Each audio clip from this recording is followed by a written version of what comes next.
दोस्तों खेसारी लाल के फिल्म के ट्रेलर आया जिस फिल्म का टाइटल रखा गया था प्यार के बंधन। इस फिल्म के बारे में बात करूँ तो पहले तो इस फिल्म के बैनर के बारे में बता देता हूँ।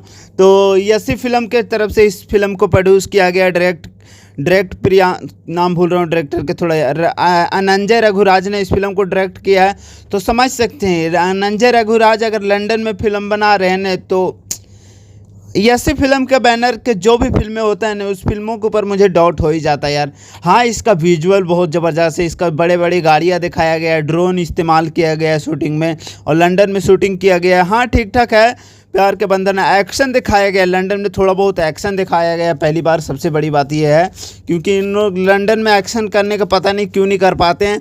ठीक ठाक है, ऐसी फिल्म है तो उतना हम भरोसा नहीं कर सकते हैं। लेकिन खेसारी लाल यादव और मेगा श्री के बारे में बात करें तो हाँ ठीक है, केमिस्ट्री ठीक लग रहा है। लेकिन अभी तक कोई फिल्म देखने के लिए मिला नहीं है। तो देखते हैं किस लेवल के फिल्म बनाते हैं, किस लेवल के क्या होता है, स्टोरी वाइज क्या होता है। स्टोरी वाइज तो अच्छा नहीं लग रहा है, गाने ठीक लग रहे हैं। सो देखते हैं फिल्म कब तक आता है और कब तक नहीं आता है। सो ज़्यादा कुछ नहीं बोलता हूँ। Love you, bye.